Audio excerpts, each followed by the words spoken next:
हाय दोस्तों, स्वागत है आप सभी लोगों का आपके YouTube channel GK with Sunil Singh में।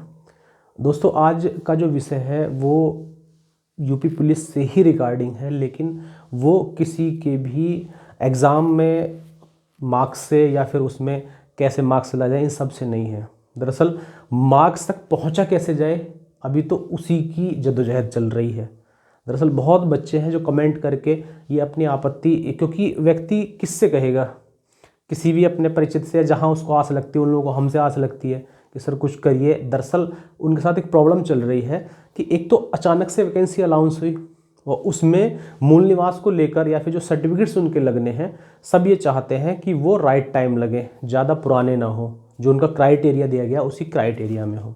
उन बच्चों ने टाइम भी नहीं गंवाया है, वो जल्दी से उसी दिन जिस दिन वैकेंसी अनाउंस हुई उन्होंने अप्लाई भी कर दिया या उससे पहले भी अप्लाई कर दिया। लेकिन दुर्भाग्यपूर्ण या फिर किसी की मिस्टेक के कारण जो जनसेवा केंद्र होते हैं उनके किसी के नाम में करेक्शन है, किसी के फादर नेम में करेक्शन है, किसी का एड्रेस में ही करेक्शन है, ठीक है। तो ये सब हो गया, वो बन के भी आ गए। गलती हमारे बेचारे सरकारी डिपार्टमेंट या फिर कह सकते हैं राजस्व डिपार्टमेंट की भी नहीं है, उनके पास वो पहुँचे, उन्होंने बना के दे दिया।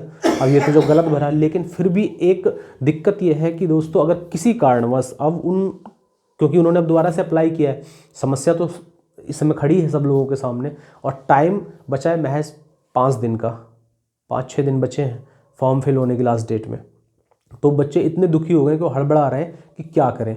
दोबारा अप्लाई करने के बाद भी वो आ नहीं पा रहा है बन के। अब वो तहसील वगैरह में जा रहे हैं तो हमारे जो दोस्त हैं या फिर हमारे मित्र हैं, ये कुछ भी कह सकते हैं, हमारे साथी हैं, वो उनसे उस तरीके की रिस्पॉन्स नहीं दे रहे या उनको मना कर दे रहे हैं कि भाई समय लगेगा और हम क्या करें, इस तरीके का बिहेव कर रहे हैं। तो कृपया मेरा उनसे विनम्र अनुरोध है, भाई हम लोगों को नौकरी मिल गई है या आप लोगों को नौकरी मिल गई है और इनको नहीं मिली है, आप ही के बहन भाई हैं, कृपया अगर थोड़ा सा समय आप दे देंगे तो आपका कुछ नहीं जाएगा। केवल 5 दिन की बात है, शायद आपके इस थोड़े से सहयोग से उन व्यक्तियों का जीवन सही हो सकता है।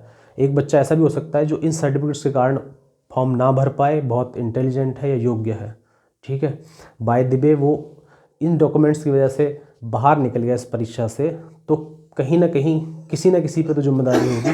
तो मैं उनसे यही कहना चाहता हूँ कि कुछ भी करके, क्योंकि दोस्त इस बारे में हमारे खास ये कह सकते हैं कि हमारे पूर्वज बी आर अम्बेडकर या फिर इस देश की संवैधानिक धरोहर कहे जाने वाले बी आर अम्बेडकर साहब ने भी यही बात कही थी कि हम चाहें, ये कॉन्स्टिट्यूशन ऐसा बिहेव करेगा आने वाले टाइम में कि इस पे चलाने वालों पे बड़ा निर्भर करेगा। कहने का मतलब ये है कि कोई भी नियम या कायदा कानून किसी को बिल्कुल सही नहीं रख सकता।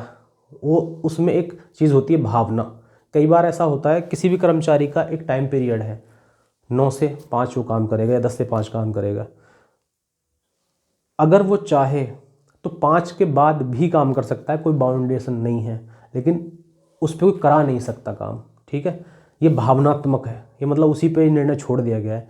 क्योंकि जैसे मैं छोटी सी बात करूं, चाहो तो एक तरीका होता है, सुबह आके जी मैं ईमानदार व्यक्ति हूं, 10 बजे बैठ जाता हूं और मैं बनाना शुरू किया, 5 बजे तक बना दिया, जितने बने ठीक है, नहीं तो क्विट करके चला गया। मेरे को क्या, मुझे अपनी बीवी बच्चे भी देखने, सब बातें हो सकती हैं, ना करने के बहुत बहाने हो जाते हैं। लेकिन अगर काश आप 5 बजे के बाद भी कुछ चीज़ें बना देंगे या 2-4 दिन ओवर टाइम लगा लेंगे, घर जाकर भी आप ऑनलाइन वो सब कर सकते हैं, तो उसमें आपकी बहुत ज़्यादा कोई क्षति नहीं होगी, केवल आपका थोड़ा सा समय जाएगा।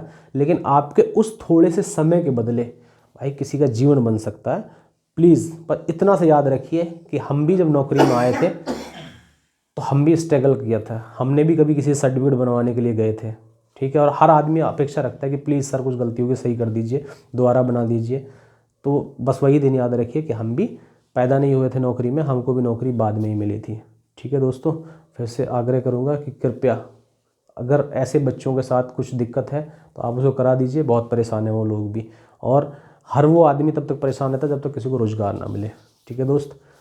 अगर आप लोगों पे ये वीडियो उन तक पहुंच जाए, इन तहसील कर्मियों या फिर राजस्व डिपार्टमेंट के लिए, तो मैं अनुरोध करता हूं कि आप लोग इसको शेयर करिए ज़्यादा से ज़्यादा लोगों को। वैसे मैं शेयर करने के लिए ज़्यादा कहता नहीं हूं, लेकिन फिर भी आप, क्योंकि किसी का भला अगर हो सकता है इस वीडियो से, तो प्लीज़ आप शेयर करिए।